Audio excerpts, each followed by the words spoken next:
کا پہلا سوال ہے، ہمارے ہاں پورے برِ صغیر یعنی پاکستان، انڈیا اور بنگلہ دیش میں بریلوی مکتب فکر کی مساجد میں نماز جمعہ کے فوراً بعد صلاۃ و سلام یعنی مصطفیٰ جان رحمت پہ لاکھوں سلام پڑھنے کا رواج ہے۔ جب ان کے علماء سے پوچھیں تو وہ کہتے ہیں کہ درود و سلام اللہ تعالیٰ کی سنت ہے، لہٰذا اس کے لیے کوئی بھی وقت مختص کیا جا سکتا ہے، جبکہ دوسری طرف وہابی لوگ یعنی دیوبند اور اہل حدیث اسے بدعت کہتے ہیں۔ قرآن و سنت کی روشنی میں درست موقف کیا ہونا چاہیے؟ دیکھیں، اس میں تو کوئی شک نہیں ہے کہ درود شریف اللہ تعالیٰ کی جو نفلی عبادات ہیں ان میں سے ایک افضل ترین عبادت ہے۔ السلام علیکم ورحمۃ اللہ وبرکاتہ۔ اللہ سے دعا کرتے ہیں کہ آپ لوگ خیریت سے ہوں گے۔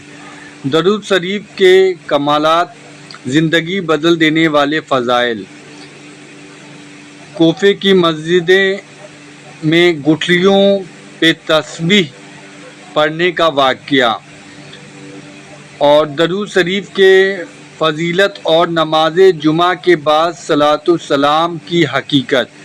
تو اس ویڈیو میں آپ کو جو ہے تسبیح اور درود شریف پڑھنے کا جو معاملہ ہے اس پر بات کی گئی ہے، اور یہ جو نماز جمعہ کے فوراً بعد جو صلاۃ السلام پڑھتے ہیں لوگ، اس سے ریلیٹڈ کچھ چیزیں جو ہے انجینئر محمد علی مرزا سے پوچھا گیا ہے، اور اس کے بارے میں انہوں نے کیا کہا ہے وہ آپ کو پتہ چلے گا۔ اور جو درود شریف پڑھنے کا معاملہ ہے کہ کون سا درود شریف پڑھنا چاہیے، اور نماز کے بعد فوراً پڑھنا چاہیے نہیں پڑھنا چاہیے، وہ ساری چیزیں آپ کو تفصیل سے انہوں نے بتایا ہے۔ اور قرآن میں اللہ تعالیٰ نے کیا بتایا ہے درود شریف کے بارے میں، وہ بھی معاملہ آپ کے سامنے رکھا جائے گا۔ اور اللہ سے ہم سب یہی دعا کرے کہ اللہ ہم سب کو ہدایت کا راستہ دکھائے، اور اللہ کے رسول کے بتائے ہوئے راستے پر چلیں، اور اللہ نے جس طریقے سے درود شریف آپ صلی اللہ علیہ وآلہ وسلم پر بھیجنے کو کہا ہے، پڑھنے کو کہا ہے، ویسے ہم درود شریف پڑھیں۔ اللہ ہم سب کو توفیق عطا فرمائیں، اور ہم سب کو پانچوں وقتی نمازی بنائیں، قرآن شریف کی تلاوت کرنے والا بنائیں، روزے رکھنے والا بنائیں، صدقہ زکوٰۃ خیرات نکالنے والا بنائیں، اور ہم سب کو اپنے گناہوں کے لیے توبہ کرنے والا بنائیں۔ اے اللہ ہم سب کے توبہ کو قبول فرما لیجئے۔ استغفر اللہ الذی لا الہ الا هو الحی القیوم واتوب الیہ۔ اے اللہ ہم سب سے جو بھی غلطیاں ہوا ہے اللہ ہم سے معاف فرما دیجئے، بولنے میں، سننے میں، کہنے میں، اور ہم سب کو ہمیشہ حق بات بولنے، حق بات سننے، حق بات دوسرے تک پہنچانے کی توفیق عطا فرمائے۔ آمین ثم آمین۔ اور یہ درود شریف اللہ کی عبادت ہے، نبی صلی اللہ علیہ وآلہ وسلم کی عبادت نہیں ہے، کیونکہ اس میں آپ کیا کہتے ہیں؟ اللہم صلی علی محمد، اے اللہ آپ بھیجیں محمد صلی اللہ علیہ وآلہ وسلم پر درود یا رحمت، اللہم صلی علی محمد وعلی آل محمد۔ تو اللہ تعالیٰ سے ریکویسٹ کی جاتی ہے، تو یہ دعا ہے، اور دعا ہے عبادت۔ جامعہ ترمذی کے اندر، ابو داؤد میں، سنن نسائی میں حدیث ہے، الدعاء هو العبادہ، دعا ہی تو عبادت ہے۔ اور اس کے بعد نبی علیہ السلام نے جب یہ بات ارشاد فرمائی الدعاء هو العبادہ، پھر آپ نے سورۃ المؤمن کی آیت نمبر 60 تلاوت کی، ادعونی استجب لکم ان الذین یستکبرون عن عبادتی، اے میرے بندو مجھ سے مانگو میں تمہاری دعا کو قبول کروں گا، بے شک وہ لوگ جو میری عبادت سے تکبر کرتے ہیں۔ بات دعا کی ہو رہی تھی لیکن آیا عبادت سے، کیونکہ دعا عبادت ہے، ایاک نستعین بھی عبادت ہے، دعا مانگنا۔ اسی لیے ہم کہتے ہیں کہ صرف اللہ ہی کو پکارا جائے۔ تو جو لوگ میری عبادت سے تکبر کرتے ہیں میں انہیں ذلیل و خوار کر کے جہنم میں داخل کروں گا۔ سورۃ المؤمن جسے سورہ غافر بھی کہتے ہیں، اس کی آیت نمبر ہے 60۔ اللہم اجرنا من النار، آمین۔ تو اس کے تحت درود شریف جو ہے یہ اللہ کی عبادت ہے، چونکہ وہ دعا ہے، لہٰذا جو عبادت ہے اس کے اوپر تو کوئی دوسری بات ہو ہی نہیں سکتی ہے۔ اور درود شریف کے حوالے سے تو ہمیں اللہ تعالیٰ نے قرآن حکیم میں حکماً یہ بات ارشاد فرمائی ہے۔ سورۃ الاحزاب کی آیت نمبر 56 ان اللہ وملائکتہ یصلون علی النبی یا ایہا الذین آمنوا صلوا علیہ وسلموا تسلیما اللہم صلی علی محمد وعلی آل محمد واصحابہ اجمعین الی یوم الدین آمین۔ یہ آیت مبارکہ میں اللہ تعالیٰ نے واضح حکم دیا ہے کہ بے شک اللہ اور اس کے فرشتے نبی صلی اللہ علیہ وآلہ وسلم پر درود پڑھتے ہیں۔ اے ایمان والو تم بھی نبی صلی اللہ علیہ وآلہ وسلم پر درود اور خوب سلام بھیجو۔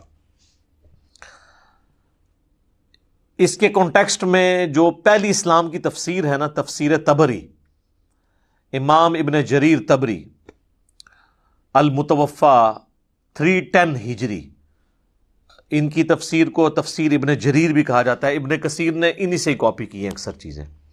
انہوں نے لکھا ہے کہ یہ جو اللہ کا درود ہے نا اور فرشتوں کا درود، یہ ہے کہ فرشتے دعائے رحمت کرتے ہیں نبی علیہ السلام کے لیے، اور اللہ اپنے نبی پہ رحمت بھیجتا ہے خود، کیونکہ اسے تو کسی کے کہنے کی ضرورت نہیں۔ تو یہ اللہ کا درود ہے۔ اللہ کا درود ہمارے والا درود نہیں ہے، ہمیں اللہ کو ریکویسٹ کرنی ہوتی ہے، اللہ تو خود ہی رحمت فرما دیتا ہے۔ تو درود و سلام کے حوالے سے یہ ذہن میں رکھیے گا کہ یہ آیت جب ان اللہ و ملائکتہ نازل ہوئی تو بخاری اور مسلم دونوں میں موجود ہے کہ صحابہ نے عرض کی اللہ کے محبوب علیہ السلام ہم نے آپ پر سلام تو سیکھ لیا ہے، السلام علیکہ ایہا النبی جو آپ نے سکھایا ہے تشہد کے اندر، ہم آپ پر درود کیسے پڑھیں؟ تو پھر آپ صلی اللہ علیہ وآلہ وسلم نے نماز والا درود ابراہیمی تعلیم فرمایا۔ اور جو لوگ بدبختی پہ اترے ہوئے ہیں وہ اس کو وہابی درود کہنا شروع کر دیتے ہیں، حالانکہ بخاری مسلم میں نبی علیہ السلام نے یہ درود سکھایا ہے۔ حتیٰ کہ تفسیر نعیمی جو مفتی احمد یار خان نعیمی اور ان کے بیٹے نے مل کے لکھی ہے، اس میں واضح انہوں نے لکھا ہے کہ درود ابراہیمی جو ہے یہ ایک ناقص درود ہے نماز کے باہر، اور یہ پڑھنا گناہ ہے، نعوذ باللہ گناہ۔ وہ کہتے ہیں نماز کے اندر تو درست ہے، وہ کہتے ہیں گناہ کی جسٹیفیکیشن وہ یہ دیتے ہیں کہ جی اس میں تو اللہ کا حکم پورا نہیں ہو رہا، کیونکہ اللہ تو کہہ رہا ہے درود اور سلام دونوں بھیجو، تو اس میں تو صرف درود ہے، سلام کوئی نہیں ہے۔ دیکھیں، اور نماز میں السلام علیکہ ایہا النبی آ جاتا ہے۔ میرے بھائی سلام اور درود دونوں انٹرچینجبل الفاظ ہیں۔ اگر یہی بات آپ کی منطق مان لی جائے نا تو 99% احادیث صرف درود کے بارے میں، سلام کے بارے میں نہیں ہے۔ مثلا صحیح مسلم میں جو حدیث ہے، جو شخص اذان کا جواب دے اس کے بعد مجھ پر درود پڑھے تو جو ایک دفعہ درود پڑھے گا اللہ اس پہ 10 رحمتیں نازل فرمائے گا۔ اور پھر آپ علیہ السلام نے فرمایا اس کے بعد اللہ کے حضور میرے لیے الوسیلہ والی دعا مانگے تو میری شفاعت اس کے لیے حلال ہو جائے گی۔ اس میں سلام تو ہے نہیں ہے، وہاں تو کسی نے اللہ کے نبی علیہ السلام کو مشورہ نہیں دیا کہ آپ یہ ناقص بات کیوں کر رہے ہیں، درود والی آپ کو سلام بھی ساتھ کہنا چاہیے۔ خام خواہ یہ انٹرچینجبل الفاظ ہیں، جس طرح اردو میں بھی خوش و خرم، درود اور سلام۔ درود کیا ہے؟ ہم یہ ویسے فارسی زبان کا لفظ ہے، عربی میں صلاح دعا ہے، دعائے رحمت نبی علیہ السلام کے لیے۔ اور سلامتی کیا ہوتی ہے؟ وہ بھی دعائے رحمت ہی ہوتی ہے، یعنی ایک انداز ہے دونوں اعتبار سے، نبی علیہ السلام پہ کوئی درود پڑھے یا سلام پڑھے، بات تو ایک ہے۔ سنن نسائی میں حدیث ہے جو مجھ پر ایک دفعہ درود پڑھتا ہے اللہ تعالیٰ اس پہ 10 دفعہ رحمت نازل فرماتا ہے، اور جو ایک دفعہ سلام پڑھتا ہے اللہ تعالیٰ اس پہ 10 دفعہ سلامتی نازل فرماتا ہے۔ آپ نے کبھی اس کو آپس میں کمپیئر ہی نہیں کروایا۔ جامعہ ترمذی میں حدیث ہے قیامت والے دن سب سے زیادہ میرے نزدیک وہ ہوگا جس نے دنیا میں سب سے زیادہ مجھ پہ درود پڑھا ہوگا، اس میں سلام کا ذکر ہی کوئی نہیں موجود ہے۔ جامعہ ترمذی میں ایک حدیث ہے جس کی سند کمزور ہے لیکن اس کی صحیح سند المستدرک للحاکم کے اندر ہے، فضل الصلاۃ علی النبی کے اندر موجود ہے کہ نبی علیہ السلام ایک دفعہ مسجد میں تشریف لائے تو ممبر کی پہلی سیڑھی پر قدم رکھا، فرمایا آمین، دوسری پہ رکھا، فرمایا آمین، تیسری پہ رکھا، فرمایا آمین۔ صحابہ نے کہا ہم نے آپ کو آج وہ عمل کرتے ہوئے دیکھا جو پہلے نہیں دیکھا، تو آپ نے فرمایا کہ جبرائیل علیہ السلام میرے پاس آئے تھے اور انہوں نے کہا کہ یا رسول اللہ میری دعا کے اوپر مہر لگائیں، آمین کہیں کہ ہلاک ہو جائے وہ شخص جس کے سامنے آپ کا ذکر ہو اور وہ آپ پر درود نہ پڑھے، اللہم صلی علی محمد وعلی آل محمد۔ ایک مجلس میں ایک دفعہ پڑھ لینا کافی ہوتا ہے، ہر دفعہ پڑھیں تو بہت اچھی بات ہے۔ تو میں نے کہا آمین۔ دوسری سیڑھی پہ قدم رکھا تو اس نے کہا کہ ہلاک ہو جائے وہ شخص جس کو ماں باپ دونوں یا دونوں میں سے کوئی ایک بڑھاپے کی حالت میں ملے اور ان کی خدمت کر کے جنت نہ کما سکے، تو میں نے کہا آمین۔ اور تیسری سیڑھی پہ اس نے کہا کہ جو شخص رمضان کا مہینہ پائے اور اللہ سے اپنی مغفرت نہ کروا سکے وہ بھی تباہ و برباد ہو جائے، تو میں نے کہا آمین۔ تو وہاں پہ بھی درود کے الفاظ ہیں۔ جامعہ ترمذی میں مولا علی علیہ السلام نے حدیث روایت کی ہے کہ نبی صلی اللہ علیہ وآلہ وسلم نے فرمایا اصل میں کنجوس وہ شخص ہے جس کے سامنے میرا ذکر ہو اور مجھ پر درود نہ پڑے۔ اللہم صلی علی محمد وعلی آل محمد۔ سنن نسائی کے اندر حدیث موجود ہے، نبی علیہ السلام نے فرمایا جو مجھ پر ایک دفعہ درود پڑتا ہے اللہ تعالیٰ اس پہ 10 رحمتیں نازل فرماتا ہے، اس کے 10 گناہ معاف کر دیتا ہے، اس کے 10 درجات بلند فرما دیتا ہے، اس کے لیے 10 نیکیاں لکھ دیتا ہے۔ وہاں پہ بھی درود کے الفاظ ہیں۔ سنن نسائی میں ایک اور حدیث ہے، زید ابن خارجہ کو نبی علیہ السلام نے فرمایا کہ مجھ پر درود کو لازم کر لو اور اپنی دعاؤں میں درود پڑھا کرو اور کہا کرو اللہم صلی علی محمد وعلی آل محمد۔ یہ میرا وظیفہ بھی ہے، درود شریف مختصر ترین درود ابراہیمی کا پہلا حصہ، اس میں تو حضور علیہ السلام نے سلام کا ذکر ہی نہیں کیا، اور آپ فرما رہے ہیں دعا کے ساتھ درود پڑھو۔ تو آگے سے صحابی نے کہا کہ سلام نہیں پڑھوں گا تو اللہ کے حکم کی نافرمانی ہو جائے گی اور میں گستاخ ہو جاؤں گا تو میری دعا کہاں سے قبول ہوگی؟ کہانیاں کروائی ان لوگوں نے۔ درود کے الفاظ ہیں۔ جامعہ ترمذی میں ایک حدیث موجود ہے، ایک شخص آیا، اس نے نماز پڑھی اور ڈائریکٹ اللہ سے مانگنا شروع کر دیا۔ آپ نے فرمایا اس نے جلدی کی۔ ایک اور سائل آیا، اس نے پہلے اللہ کی حمد بیان کی، پھر درود پڑھا اور پھر اللہ سے مانگا۔ تو آپ نے فرمایا سل تعطا، سل تعطا، مانگ تجھے دیا جائے گا، مانگ تجھے دیا جائے گا۔ اور دوسرے شخص کو حضور نے بلا کے کہا کہ پہلے اللہ کی حمد بیان کرو، پھر مجھ پہ درود پڑھو اور پھر اللہ سے مانگو۔ یہ دعا کا سلیقہ ہے۔ وہاں پہ بھی سلام کے الفاظ موجود نہیں ہیں۔ سر 99.99% احادیث میں صرف درود کے الفاظ ہیں، سلام کے بھی ہیں لیکن بہت کم حدیثوں میں۔ سنن نسائی میں حدیث ہے زمین پہ اللہ کے فرشتے سیاحت کرتے ہیں، میرے امتیوں کا سلام میرے تک پہنچاتے ہیں، جو ہم نماز میں بھی پڑھتے ہیں السلام علیکہ ایھا النبی۔ ہاں قبر رسول پہ پڑھیں تو وہ لادہ درجے کی ایک فضیلت ہے۔ وہ سنن ابی داؤد میں حدیث ہے جو کوئی شخص مجھ پہ سلام پڑھے گا، امام داؤد نے اسے قبر رسول کی حاضری والے چیپٹر میں لیا ہے، اللہ میری روح لوٹا دے گا، میں اس کے سلام کا جواب بھی دوں گا۔ یعنی یہ برزخی معاملہ ہے، اور روح کا لوٹنا بھی برزخی ہے، ورنہ روح داخل کرنے اور نکلنے سے تو تکلیف ہوتی ہے، یہ برزخی معاملہ ہے۔ اور اگر وہ کہتا ہے نہیں یہ فزیکل ہے، تو کیا نبی علیہ السلام کے سلام کے جواب دینے کی آواز ہمیں باہر آتی ہے؟ نہیں۔ تو ہمارا بھی وہاں تک پہنچنا برزخی ہے، ان کا بھی ہم تک پہنچنا برزخی ہے۔ تو وہ قبر رسول کی حاضری کے لیے یہ اسپیشل پروٹوکول ہے، وہاں پہ ہم عرض بھی کرتے ہیں۔ المصنف ابن ابی شیبہ میں ہے، سنن الکبریٰ البیہقی میں موجود ہے، الموطا امام مالک میں موجود ہے، فضل الصلاۃ علی النبی 4 کتابوں میں، کہ عبداللہ بن عمر جب بھی سفر پہ جاتے یا واپس آتے تو مسجد نبوی میں 2 نفل پڑھتے، اس کے بعد قبر رسول پہ حاضر ہو کے عرض کرتے السلام علیکہ یا رسول اللہ، پھر سیدنا ابو بکر کی قبر کے سامنے آ کے السلام علیکہ یا ابا بکر، اور پھر السلام علیکہ یا عمر، یا السلام علیکہ یا ابتا، اے میرے باپ تجھ پہ سلام ہو۔ تو وہاں پہ سلام عرض کرتے تھے۔ تو درود اور سلام دونوں انٹرچینجبل الفاظ ہیں، ایک دوسرے کی جگہ لیتے ہیں۔ یہ اگر کوئی کسی جگہ پر درود پڑھنا ہے، وہاں پہ کوئی درود اور سلام میں سے کوئی ایک چیز بھی پڑھ لے تو وہ کافی ہو جاتا ہے۔ تو ہم یہی تو کر رہے ہوتے ہیں۔ مجھے بتائیں حضرت عیسیٰ علیہ السلام کا جب نام آتا ہے تو بہت کم دفعہ ہم کہتے ہیں علیہ الصلاۃ والسلام، اکثر ہم کیا کہتے ہیں عیسیٰ علیہ السلام، ابراہیم علیہ السلام، لیکن محمد علیہ السلام آپ نے بہت کم سنا ہوگا، کیونکہ وہاں ہم صلی اللہ علیہ وآلہ وسلم کہہ رہے ہوتے ہیں۔ ادروائز یہاں پہ بھی محمد علیہ السلام بھی کہہ سکتے ہیں آپ، کوئی حرج نہیں ہے۔ تو یہ خام خواہ ان چیزوں کو یہ ایشو بناتے ہیں اور پھر لوگوں کے اوپر فتوے لگاتے ہیں، اور انہوں نے یعنی چیزیں ڈیوائز کی ہوئی ہیں، اور وہ کہتے ہیں جی اب جو بندہ جمعے کے بعد مصطفیٰ جان رحمت پہ لاکھوں سلام نہیں پڑھتا تو وہ اس کے دل میں بغض رسول ہے۔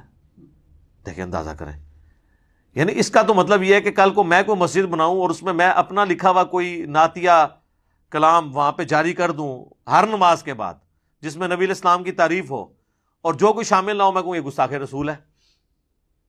پھر ہمیں مصطفیٰ جان رحمت پہ لاکھوں سلام سے کوئی چڑ نہیں، میں تو یہاں پڑھوایا ہے اسٹیج سے کئی دفعہ، اس کے بعد اشعار تو بہت ایکسٹرا آرڈنری اشعار ہیں، چند ایک چیزوں سے ہمیں بھی اختلاف ہے۔ نعت کے طور پہ آپ ضرور پڑھیں، وہ صحیح مسلم میں حدیث ہے کہ حسان ابن ثابت جو تھے وہ نبی علیہ السلام کے لیے نعت پڑھا کرتے تھے، باقاعدہ نعتی اشعار موجود ہیں، اور بخاری اور مسلم دونوں میں حدیث ہے اے اللہ روح قدس کے ذریعے حسان کی مدد فرما، جس طرح کہ عیسیٰ ابن مریم کی ہوئی تھی۔ نبی علیہ السلام تو دعا کرتے تھے نعت پڑھنے والوں کے لیے۔ نعت کے طور پہ ضرور پڑھیں، لیکن جب آپ کسی چیز کو اجتماعی عبادت کی شکل دیں گے اور اسے کسی جگہ فکس کریں گے، جس طرح انہوں نے ہر نماز جمعہ کے بعد صلاۃ والسلام کھڑے ہو کے یوں پڑھتے ہیں اور اسے فکس کر لیا اس اعتبار سے، اور کھڑے ہو کر صلاۃ والسلام ایک دائرہ بنا کے، اور جو نہیں پڑھتا اس کو کہتے ہیں اس کے دل میں بغض ہے. حالانکہ ان سے پوچھے کہ صحابہ کرام صلی اللہ علیہ وسلم اس طرح جمعے کے بعد پڑھتے تھے؟ ہیں اینج کرن گے، عربی میں ہی بتا دیں کہ پڑھتے تھے کہ نہیں. ہم کہتے ہیں یار اذان کے ساتھ درود نہ پڑھو، اذان کے بعد آپ درود اور دعا مانگو. مسلم شریف میں حدیث ہے شفاعت واجب ہو جائے گی. پہلے کیوں پڑھتے ہو؟ اس کا حصہ کیوں بنا دیا ہے؟ وہ کہتے ہیں ہم وقفہ کر لیتے ہیں، اور وقفہ بھی کرتے ہیں جب بجلی ہو، جب بجلی آف ہو، اسپیکر بند ہو، تو بغیر صلاۃ والسلام کے ہی اذان دے دیتے ہیں، کیونکہ وہ کسی اور کو سنا رہے ہوتے ہیں.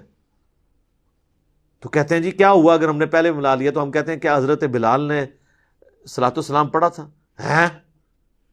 اور یہ سیم بات غلام سعود سعیدی صاحب نے بھی شرح صحیح مسلم میں، بریلویوں کے خود اتنے بڑے محدث گزرے ہیں اور کسی حوالے سے میرے استاد بھی ہیں، تو انہوں نے لکھا ہے کہ حضرت بلال کے دل میں ہم سے زیادہ عشق رسول تھا، لیکن وہ اذان سے پہلے درود و سلام نہیں پڑھا کرتے تھے.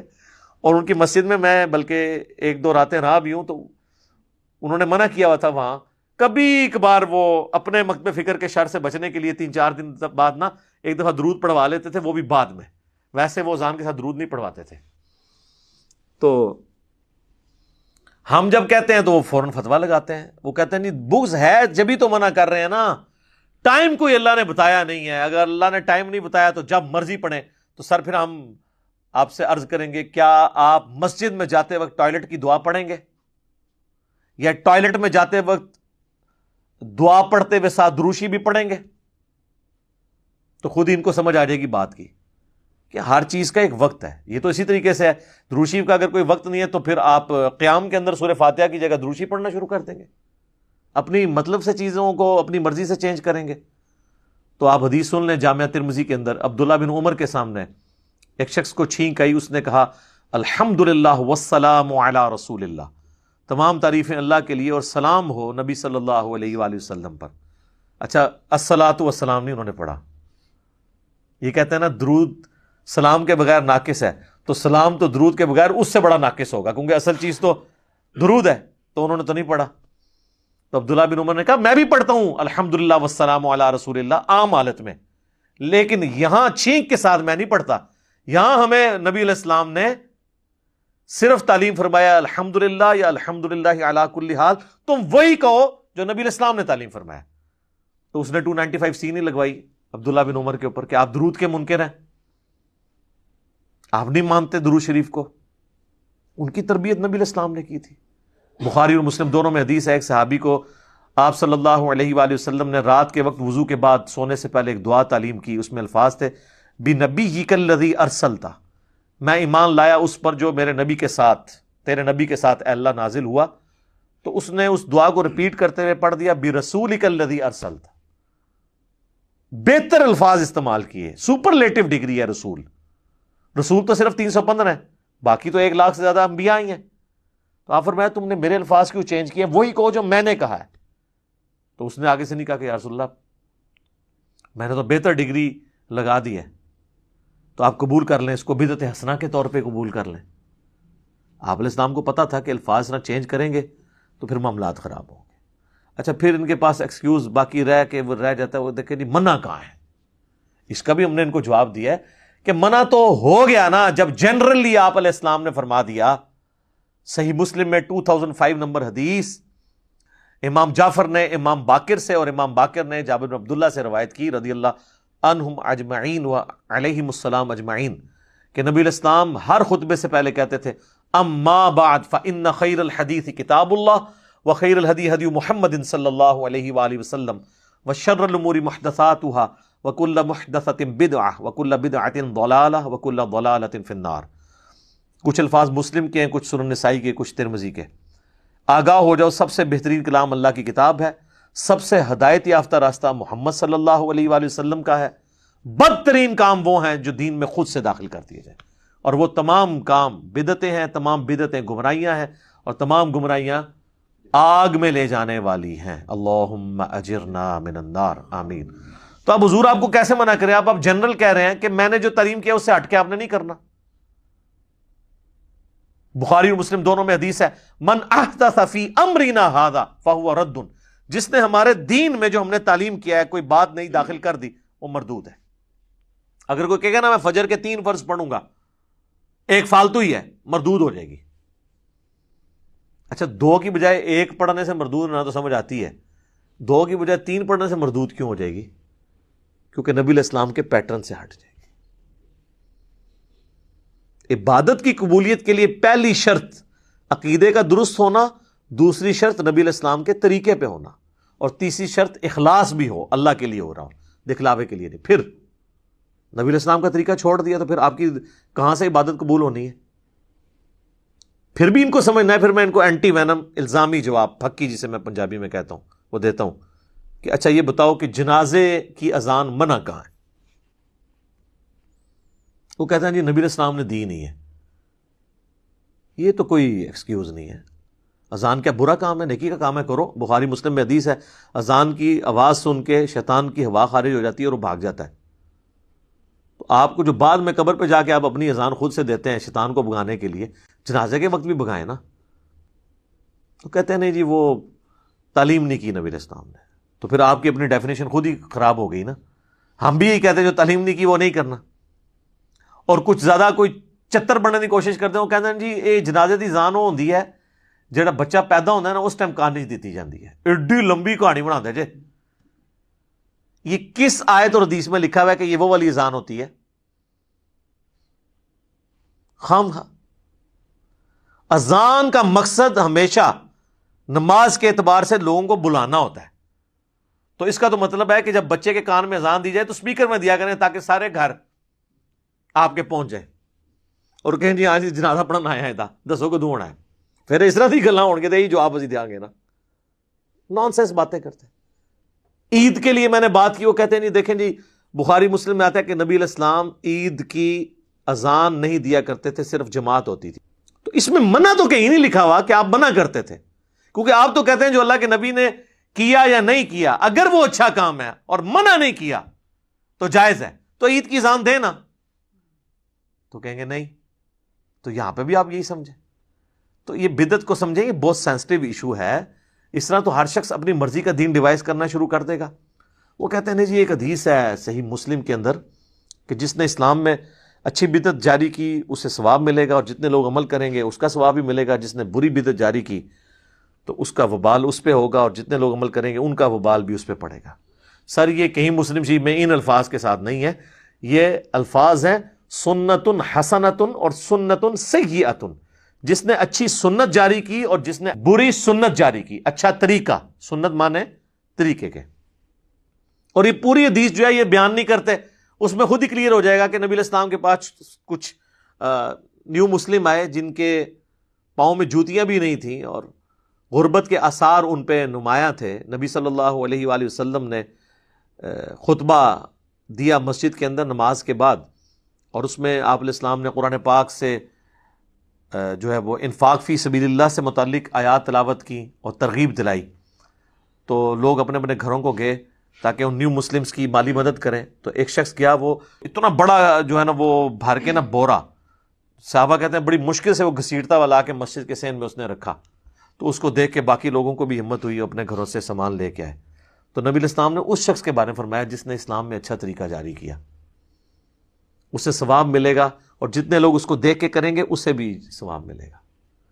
تو یہ مسجد میں لا کے اللہ کی راہ میں خرچ کرنا، اس میں کون سی بدعت ہوئی تھی؟ یہ طریقہ تھا۔ آج اس طریقے کی ماڈرن فارم ہو سکتی ہے، آپ آن لائن کسی مدرسے کے اکاؤنٹ میں پیسے ٹرانسفر کرتے ہیں۔ تو یہ تو نبی علیہ السلام کے زمانے میں نہیں تھا، لیکن مسجد یا مدرسے کی خدمت کرنا مال کے ذریعے تو صحابہ کی سنت تھی۔ سیدنا عثمان نے 3 دفعہ جنت کی بشارت اسی کے اوپر پائی ہوئی ہے نا۔ طریقہ بدل گیا، طریقے تو بدلتے رہیں گے۔ نبی علیہ السلام نے اونٹ پہ حج کیا، ہم جو ہے وہ جہاز پہ جاتے ہیں۔ طریقہ بدلا لیکن عبادت کا طریقہ نہیں بدلا۔ مڑ مڑ کے بھی مثال دے دینا، جی مسجد میں قالین ڈلوا لیے، اے سی لگوا لیے، یہ بدعت نہیں ہے سر، اس لیے کہ اس کا نماز سے کوئی تعلق ہی نہیں ہے۔ آپ تو زبان سے نیت کرتے ہیں، کبھی آج تک آپ نے کبھی دل میں بھی یہ نیت کی ہے، زبان سے تو نہیں کی ہوگی، کہ اوپر اس قالین کے، سامنے اس ٹھنڈے ٹھنڈے اے سی کے، نیچے اس فانوس کے، منہ طرف خانہ کعبہ شریف، تو اس کا مطلب یہ دین کا حصہ ہی نہیں ہے۔ دین کو فیسیلیٹیٹ کرنے والا ایک طریقہ ہے. جیسے کہ صحیح بخاری اور صحیح مسلم، یہ امام بخاری امام مسلم نے ایک طریقہ اڈاپٹ کیا ہے. یہ ویڈیو کیمرے میں ہم جو کچھ ریکارڈ کر رہے ہیں یہ ایک طریقہ ہے. ریکارڈ دین ہی ہو رہا ہے، طریقہ ہے. تو طریقے تو اسی طریقے سے اگلے زمانوں میں لوگ گٹھلیوں کو پر شمار کرتے تھے، اب الیکٹرانک کاؤنٹر آ گئے. ایک اچھا طریقہ ہے. تو اسلام میں اس طرح کے طریقے جو جاری ہوئے ہیں ان کے اوپر بشارت ہے، اور برے طریقے اگر کوئی جاری کرے گا تو ظاہر ہے اس کے اوپر وبال ہوگا. تو یہ اچھی بدعت اور بری بدعت والا معاملہ نہیں ہے، اچھا طریقہ اور برا طریقہ ہے. بدعت کی ڈیفینیشن کو اس حوالے سے اور پھر یہ اتنے اس معاملے میں سخت ہیں. اسی جمعے کو ہم نے ایک جگہ مسجد میں نماز پڑھی. اب وہ مسجد بھی یعنی وہ جنہوں نے بنوائی ہے، ایک بھائی ان کا اہل حدیث ہے، ایک بریلوی ہے. امام مسجد انہوں نے وہ رکھا ہوا ہے ایک بریلوی، اور جو خطبہ دیتے ہیں وہ ایک اہل حدیث ٹائپ ہیں بھائی، تنظیم اسلامی کے جو رفع الیدین سے نماز پڑھتے ہیں. تو نماز پڑھ کے ہم نکلے ہیں تو انہوں نے جناب سپیکر آن کر کے ایک بچہ کھڑا کر کے 2 بندے کھڑے کر کے مصطفیٰ جان رحمت اللہ کو سلام شروع کر دیا، اور عجیب و غریب نظروں سے باقیوں کو دیکھ رہے ہیں کہ یہ لوگ پڑھ نہیں رہے ہیں. انہوں نے یعنی یہ سمجھا کہ اب یہ اس جمعے کا حصہ بن گیا تو بنا دیا انہوں نے. وہ کہتے ہیں جمعے والے دن درود شریف کی بڑی فضیلت ہے. سر درود شریف کی فضیلت ہے جب آپ انڈیویجولی پڑھتے ہیں، بالکل ہے. ابو داؤد میں حدیث موجود ہے، مشکات کے اندر بھی ہے کہ جمعے کا دن تمام دنوں کا سردار ہے. اس دن آدم علیہ السلام پیدا ہوئے، اس دن وہ فوت ہوئے، اس دن پہلا سور پھونکا جائے گا، اسی دن دوسرا سور پھونکا جائے گا. تم جمعے کے دن مجھ پہ درود کی کثرت کرو، بے شک تمہارا درود مجھ پہ پیش کیا جاتا ہے. ایک صحابی نے عرض کیا، اللہ کے نبی جب آپ مر جائیں گے اور آپ کی ہڈیاں مٹی میں مل جائیں گی، الفاظ ذرا غور کریں، کوئی گستاخی کا فتویٰ نہیں لگا ان پہ، تو کیا آپ پہ اس وقت بھی درود پیش ہوگا؟ تو آپ نے فرمایا ان اللہ حرم علی الارض ان تاکل اجساد الانبیاء، بے شک اللہ نے مٹی کے لیے حرام کر دیا ہے کہ وہ نبیوں کے جسموں کو کھائے. مجھ پہ اس وقت بھی درود پیش ہوگا. تو ظاہرہ درود شریف جمعے والے دن پڑھنا چاہیے. اللہم صلی علی محمد وعلی آل محمد. ہم تو پڑھتے ہیں اہتمام کے ساتھ جمعے والے دن درود شریف، لیکن اس کو آپ مصطفیٰ جان رحمت پہ لاکھوں سلام کس طرح فٹ کر رہے ہیں؟ بریلویوں نے یہ نشانی بنا دی. دیوبند نے جی وہ ایک درود شریف وہ جی 80 دفعہ پڑھ لیں جمعے والے دن 80 سال کے گناہ معاف ہو جائیں گے. بریلویوں کو بھی بتایا جاتا ہے وہ اللہم صلی علی محمد النبی الامی وآلہ وسلم تسلیما. تو سر یہ القول البدیع کتاب میں موجود ہے اس کا ریفرنس، اور وہ جو اس کا راوی ہے نا امام سخاوی، وہ نبی علیہ السلام کے 500 سال بعد آیا اور اس نے بغیر سند کے یہ حدیث لکھی ہے. یہ حدیث کہاں ہے؟ اس کی کوئی ملتی جلتی کوئی سند موجود ہے طبرانی میں بھی، وہ بھی متروک اور ضعیف راویوں سے ہے. 80 سال کے گناہ اس طرح معاف نہیں ہوں گے. اسی تو لوگ پھر صرف جمعہ ہی پڑھتے ہیں، اس کے بعد 80 دفعہ درود شریف پڑھ لیتے ہیں. 5 وقت کی نماز ہی چھوڑی ہوئی ہے لوگوں نے. اس طرح نہیں 80 سال کے گناہ معاف ہوتے.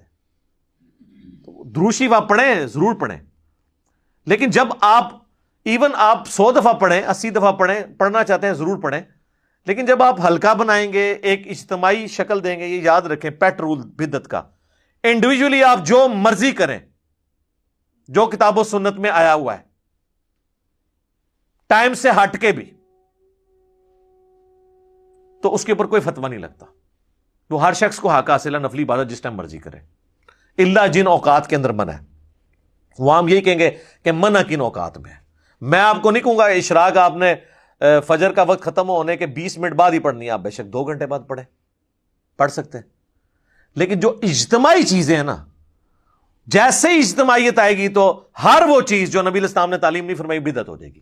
مثلا اگر کوئی اشراق کی اذان شروع کروا دے، اذان نہ بھی شروع کروائے، اعلانیہ کہنا شروع کر دے کہ آؤ جی اشراق پڑھیں، بدعت ہو جائے گی. ویسے مسجد میں لوگ جمع تھے، بائی چانس نفلی جماعت کروا لی، وہ بخاری مسلم میں حدیث ثابت ہے کہ ہو سکتا ہے. لیکن اسپیشلی روزانہ بیٹھنا، بندوں کو اکٹھا کر کے اشراق پڑھوانا جماعت کے ساتھ، بدعت. انڈیویجول آپ کریں، انڈیویجولی آپ تسبیح پہ پڑھیں، گٹھلیوں پہ پڑھیں، کوئی حرج نہیں ہے. ابو داؤد میں حدیث ہے، ایک صحابیہ پڑھ رہی تھی، نبی علیہ السلام نے اس کو منع نہیں کیا، بلکہ آپ نے کہا اس سے آسان وظیفہ تعلیم فرماتا ہوں، ہمارے نزدیک گٹھلیوں پہ پڑھنا جائز ہے، آپ تسبیح بھی پڑھ سکتے ہیں. لیکن اگر آپ بندے اکٹھے کر لیں اور آگے ایک چادر بچھا کے گٹھلیاں رکھ لیں اور اجتماعی اس کو شکل دے دیں تو اس کے اوپر بدعت کا فتویٰ لگ جائے گا. اور یہ میں بدعت کا فتویٰ اپنی طرف سے نہیں لگا رہا. سنن دارمی میں اتنی رکت انگیز حدیث ہے المقدمہ کے اندر، مقدمے کے اندر سنت کی اہمیت کو اجاگر کرنے کے لیے. اور امام دارمی وہ ہیں جن سے آلموسٹ 70 احادیث امام مسلم نے لی ہیں. امام مسلم کے استاد ہیں امام دارمی.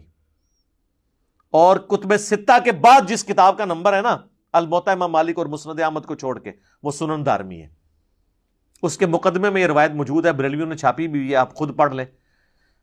کوفے کی جامع مسجد کے اندر کچھ لوگ بیٹھ کے گٹھلیوں کے اوپر پڑھ رہے ہوتے ہیں سبحان اللہ، الحمدللہ، لا الہ الا اللہ، اللہ اکبر. سر اس سے افضل کوئی وظیفہ ہی نہیں ہے. صحیح مسلم میں حدیث ہے کہ جن چیزوں پہ سورج طلوع ہوتا ہے نا، مجھے ان کلمات سے بڑھ کر کوئی اور عزیز چیز نہیں ہے. جن پہ بھی سورج طلوع ہوتا ہے، یعنی دنیا اور جو کچھ اس کے اندر ہے، سے بڑھ کے مجھے محبوب ہے سبحان اللہ والحمدللہ ولا الہ الا اللہ واللہ اکبر. یہی تسبیح فاطمہ میں بھی الفاظ ہیں. تو ابو موسیٰ اشعری رضی اللہ تعالیٰ عنہ نے مسجد میں دیکھا کہ اس طرح، تو ایک بندہ بولتا ہے جی پڑھو 100 دفعہ سبحان اللہ. لوگ 100 دفعہ سبحان اللہ پڑھتے ہیں اور وہ اپنی گٹھلیاں پھینکتے ہیں. اب ان کو یہ عجیب لگا، انہوں نے بجائے کو فتویٰ لگانے کے نا وہ عبداللہ ابن مسعود کے گھر آئے اور کہا کہ حضرت، وہ اس لیے بھی کہ عبداللہ ابن مسعود حضرت عمر کے یہ دور کی بات ہے، حضرت عمر کے دور میں وہ چیف جسٹس بھی تھے اور دین کو زیادہ جانتے تھے. تو یہ حضرت عمر یا حضرت عثمان کے دور کی بات ہوگی، کیونکہ حضرت علی کا زمانہ تو خلافت کا نہیں پایا. ابن مسعود 33 ہجری میں فوت ہوئے ہیں.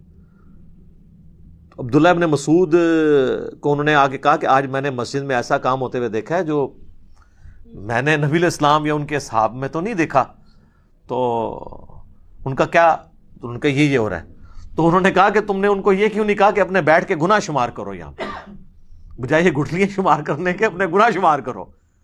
انہوں نے کہا کہ میں ابو عبد الرحمن، میں آپ کے پاس اسی لیے آیا تھا کہ میں آپ سے آ کے اس حوالے سے ڈسکس کروں. تو وہ جناب ابن مسعود کہتے ہیں میں تمہارے ساتھ مسجد میں جاتا ہوں. جا کے دیکھا انہوں نے، غصے میں آئے. وہی الفاظ جو اکثر آپ کو عمر سیریز میں بھی، وہی حکم تباہ ہو جاؤ، تمہارا ستیہ ناس. ابھی تو اللہ کے نبی کے کپڑے بھی پرانے نہیں ہوئے، آپ صلی اللہ علیہ وآلہ وسلم کے برتن بھی نہیں ٹوٹے، اور آپ کے ساتھی بھی مر نہیں گئے سارے. اور اے امت محمدیہ، تم نے اس طرح کی خرافات دین میں بدعت داخل کر دی ہیں. انہوں نے کہا کہ ہم تو سبحان اللہ الحمدللہ ہی پڑھے. انہوں نے کہا بیٹھ کے اپنے گناہوں کو شمار کرو. یہ طریقہ نبی الاسلام کا نہیں ہے تعلیم کیا ہوا. اپنی اپنی عبادت کرو. اور پھر ابن مسعود نے ایک جملہ بولا، وہ میں سمجھتا ہوں ان کی کرامت ہی ہے. انہوں نے کہا مجھے تو لگتا ہے تم میں سے اکثر لوگ، شاید اللہ کو بہتر پتہ ہے، مجھے تو لگ رہا ہے کہ دین سے ہی پھر جائیں گے. اور وہی ہوا. وہ اسی حدیث کے اندر وہ تابعی کہتے ہیں اللہ کی قسم میں نے ان میں سے کئی لوگوں کو نہروان کے مقام پر خوارج کی طرف سے مولا علی کے خلاف لڑتے ہوئے دیکھا. مجھے یاد آیا کہ ابن مسعود نے صحیح کیا، وہ خارجی ہو گئے. یہاں پہ آپ کے سارے صوفیاء کے وہ ختم خواجگان اور ختم فلاں اور وہ کیٹیاں اور کوئی بھی نہ کرے تو تیجے 40ویں کے اوپر اور دعا کے نام کے اوپر دیوبندی بھی یہ سارے کام کر رہے ہوتے ہیں. تو ہم جب ان کو سمجھاتے ہیں تو وہ کہتے ہیں جناب آپ لوگ ان چیزوں کو صحیح نہیں مان رہے، آپ اللہ کے ذکر سے روک رہے ہیں، آپ جو ہے وہ منکر ہو گئے. تو خدا کے لیے ہوش کے ناخن لیں. یہ جو اس کو لازم کر کے جمعے کا حصہ بنا دیا ہوا ہے، بلکہ ہمارے تو پنجاب میں تو اکثر مساجد میں فجر کے بعد بھی یہ پڑھا جاتا ہے. جمعے والی بات نہیں رہی، اب تو فجر کے بعد بھی پڑھا جاتا ہے. اور کئی مساجد ایسی ہیں، کراچی میں آپ چلے جائیں، جہاں روزانہ ایک نیا سلام پڑھتے ہیں. وہ میرا انہوں نے اسی لیے نیا رکھا ہے کہ جی دیکھیں ہم بدل کے پڑھ رہے ہیں، ہم نے ایک کو مخصوص نہیں کر لیا. لیکن یہ بدعت ہی ہے جو آپ نے نا اجتماعی عبادت کوئی بھی دین میں خود سے داخل کر کے اس طریقے سے اس کا پابند کرنا، یہ غلط ہو جائے گی. انڈیویجول آپ بے شک کریں. اب کوئی کہہ سکتا ہے یہ جو درس قرآن مسجد کے اندر ہوتے ہیں یا درس حدیث ہوتے ہیں یہ بھی تو اجتماعی ہے، یہ نبی الاسلام نے مقرر نہیں فرمایا. سر اس کی تو دین اصل میں ہے کہ صحابہ کرام اجتماعی شکل میں ہی درس میں شریک ہوا کرتے تھے. بخاری مسلم میں آتا ہے عبداللہ ابن مسعود کہتے ہیں کہ میں تمہارے لیے ہفتے میں ایک ہی دن مقرر کروں گا، کیونکہ نبی الاسلام بھی ہمیں ہفتے میں ایک ہی دن جمعرات کے دن واز کیا کرتے تھے تاکہ ہم اکتا نہ جائیں. تو صحابہ کرام علمی حلقوں میں بیٹھ کے لوگوں کو سکھانا یہ اصل ہے، پوری کی پوری دین میں موجود ہے. اس کے لیے آپ کوئی بھی ٹائم رکھ لیں، کوئی حرج نہیں ہوگا. یہ وہ اجتماعی حلقے ہیں جن کی اصل ہے. اور وہ جن اجتماعی حلقوں کی بات کرتے ہیں نا جی، بخاری مسلم میں ہے کہ جی وہ فرشتے اللہ کے ذکر کے حلقے تلاش کر رہے ہوتے ہیں، اور پھر وہ اللہ تعالیٰ کے پاس واپس جاتے ہیں تو وہ گفتگو بڑی وہ مزے لے لے کے سناتے ہیں کہ جی اللہ تعالیٰ بخش دیا ان کو بھی اور جتنے لوگ وہاں پہ تھے، اور اگر ایک ویسے بھی ساتھ گزر رہا تھا وہ بھی بخشا گیا۔ تو یہ اللہ کا ذکر تو نہیں تھا۔ مسلم شریف میں الفاظ ہیں کہ جہاں پہ لوگ اکٹھے ہوتے ہیں قرآن کی تعلیم سیکھنے اور سکھانے کے لیے اور تلاوت کے لیے، قرآن کی تعلیم کے حلقے، بابوں کی تعلیم کے حلقے نہیں، کتابوں کی تعلیم۔ اسی تو ہم کہتے ہیں کہ مرنے سے پہلے اے مسلمان کر لے اس پہ غور، کتابوں کا خدا اور ہے، بابوں کا خدا اور۔ یہ بار بار میں آپ کو چیز ہائی لائٹ کرتا ہوں کہ خدا کے لیے بدعت کے ایشو کو ہلکا نہ جانے۔ وہ پنجابی کہتے ہیں ایک غریب تو بدتمیز، ایک خود آپ دین میں چیز داخل کرتے ہیں جو نہیں کر رہا ہوتا، اس کے اوپر گستاخی کے فتوے لگا رہے ہوتے ہیں۔ تو آپ دین میں یہ جو چیزیں انجیکٹ کر رہے ہیں، ظلم تو آپ نے کیا ہے۔ نبی الاسلام نے جب واضح فرما دیا ہے کہ بھی من احدث فی امرنا ھذا فہو رد، تو مردود ہوگا۔ تو اچھا طریقہ اور بدعت، اس میں فرق رکھنا ہے، کیونکہ یہ سارے ان چیزوں کی پلی لیتے ہیں اور وہ کہتے ہیں جناب جو پرنٹنگ پریس پہ قرآن چھپ رہا ہے یہ بدعت نہیں ہے۔ یہ بدعت اس صورت میں ہوگی جب قرآن ایسا چھپے جو اللہ کی طرف سے نازل نہیں ہوا۔ جب وہی ہے تو آپ جس مرضی طریقے سے کریں۔ اس کا تو مسلم شریف کی جو میں نے حدیث بتائی کہ اسلام میں اچھا طریقہ جاری کرنے والے پہ ثواب ملے گا۔ ہم یہ ویڈیو کیمرے میں ریکارڈنگ کروا رہے ہیں، یہ ایک اچھا طریقہ ہے۔ قرآن و سنت کے سافٹ ویئرز بنے ہوئے ہیں، یہ اچھا طریقہ ہے۔ ان کو ان چیزوں کے ساتھ میچ نہ کریں، اور لہٰذا کسی پہ فتوے نہ لگائیں، اور پیار اور محبت کے ساتھ جو بندہ تنگ کرتا ہے نا، اس سے کوئی بحث کرنے کی بجائے میری یہ ویڈیو اس کو پیار محبت سے شیئر کروائیں کہ یار ایک بار یہ دیکھو تو صحیح کہ ایشو کیا ہے۔ اصل میں صلاۃ و سلام سے کسی کو چڑ نہیں ہے، مسئلہ یہ ہے کہ آپ وہ چیزیں اسلام کے اندر داخل کر رہے ہیں کہ جن کی اصل موجود نہیں ہے۔ میں آپ کو ایک مزے کی بات بتاؤں، یہ بات ہے 2000 کی یا 1999 کی نا، ہم دعوت اسلامی کا ایک مدنی قافلہ لے کے نا قائد اعظم یونیورسٹی کے اسلام آباد، تو اس وقت کٹر ظاہر ہے ہم سبز پگڑی باندھتے تھے۔ میرے پاس ایک پروفیسر آ کے بیٹھے، وہ مجھے کہنے لگے بیٹا میں پچھلے دنوں انڈیا گیا ہوا تھا، تو مجھے کہنے لگے مجھے بتائیں کہ یہ جو اذان کے بعد، یہ جو نماز کے بعد آپ بلند آواز سے کلمہ پڑھتے ہیں بریلوی حضرات، تو یہ سنت ہے؟ تو میں نے کہا نہیں جی یہ تو کوئی سنت نہیں ہے۔ میں نے کہا میں تو پڑھتا ہی نہیں ہوں۔ اور آپ کو بتاؤں حیران کن بات، فیضان مدینہ کراچی جہاں الیاس قادری صاحب ہزاروں لوگوں کو لے کے بیٹھے ہوتے ہیں مدنی چینل پہ، وہاں نماز کے بعد کلمہ نہیں ہوتا، پن ڈراپ سائلنس ہوتی ہے، کوئی کلمہ نہیں پڑھا جاتا۔ میں نے الیاس قادری صاحب کے پیچھے 1999 میں بالکل پیچھے ان کی امامت میں پہلی صف میں کھڑے ہو کے کتنی نمازیں پڑھی ہیں۔ ابھی بھی جا کے کوئی چیک کرنا چاہتا ہے کر لے۔ لیکن پنجاب میں دعوت اسلامی کے کئی مراکز ہیں، وہاں پہ کلمہ ہو رہا ہے، پتہ ہے ان کو کہ یہ غلط ہے، کہ جو لوگ لیٹ ہو جاتے ہیں ان کی نماز ڈسٹرب ہو جاتی ہے، لیکن نہیں، روک نہیں سکتے۔ یہ ہمارے کالا دیو والی جتنی مسجدیں ان کے انڈر آتی ہیں، یہ جو کوٹلی والے پیر ہیں کشمیر والے، کشمیر میں ان کی سینکڑوں مساجد ہیں، کہیں پہ کلمہ نہیں اونچی آواز سے پڑھا جاتا۔ تو وہ پروفیسر صاحب مجھے کہنے لگے کہ جی اب وہ ان پہ تو اوسی پڑ گئی نا۔ میں نے جب بات کی میں نے کہا یہ تو کوئی نہیں، ہم تو نہیں پڑھتے۔ تو کہنے لگے میں یہی آپ کو بتانے لگا تھا کہ میں باقاعدہ بریلی اعلیٰ حضرت کے مزار پہ میں نے حاضری دی ہے، اور وہاں ان کی جو اپنی مسجد ہے اعلیٰ حضرت کی، جہاں ان کی اولاد نمازیں وغیرہ پڑھاتی ہے، جو مدرسہ ہے منظر الاسلام، وہاں پہ تو نماز کے بعد کلمہ نہیں اونچی آواز سے پڑھا جاتا۔ تو پھر بریلوی خود بھی کیا بریلوی ہیں؟ یہ سوچنے کی بات ہے نا، کہ بس ایویں سن سنا کے سننی، جس کو میں کہتا ہوں ٹنی، پڑھ پڑھا کے سننی نہیں۔ میں کہتا ہوں جی اعلیٰ حضرت کی تعلیمات میں کئی باتیں ایسی ہیں جن پہ یہ عمل کر لینا تو باقی مکاتب فکر کے ساتھ یہ کئی اختلافات ختم ہی ہو جائیں۔ احکام شریعت میں اعلیٰ حضرت نے لکھا ہے کہ نبی علیہ السلام کی مبارک جالیوں کے بارے میں کہ ان کو آپ چھو نہیں سکتے۔ عام قبر کے بارے میں لکھا ہے اس کے سامنے حد رکوع جھک نہیں سکتے، قبر کو چومنا، وہ کہتے ہیں چومنے میں اختلاف ہے، لیکن میرے نزدیک بہتر ہے کہ چوما بھی نہ جائے، حد رکوع جھکا بھی نہ جائے، اس کو ہاتھ بھی نہ لگایا جائے۔ تو یہ قبروں کو چومنے چاٹنے والے سارے لوگ کون ہیں؟ تو تعلیمات کو، اور اعلیٰ حضرت نے کوئی اسلام جاری نہیں کیا کہ بھی انہوں نے کہا کہ میری مسجد میں جو ہے مصطفیٰ جان رحمت پہ لاکھوں سلام پڑھا جائے۔ اب باقی انہوں نے وصایا شریف میں کہا تھا کہ میری میت کے ساتھ جو ہے نا وہ پڑھا جائے، وہ کعبے کے بدرود ہو جا تم پہ کروڑوں درود، وہ والا سلام، یہ والا اس میں پھر بھی نہیں ہے.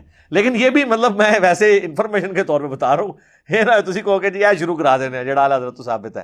اعلیٰ حضرت سے نہیں ثابت دیکھنا، وہ آپ نے حضرت محمد صلی اللہ علیہ وآلہ وسلم سے ثابت دیکھنا ہے، جن کو آپ اعلیٰ نہیں کہتے ہیں، صرف حضرت محمد کہتے ہیں. فرق دیکھ لینا، وہ صرف حضرت محمد، یہاں اعلیٰ حضرت. ٹھیک ہے نا جی.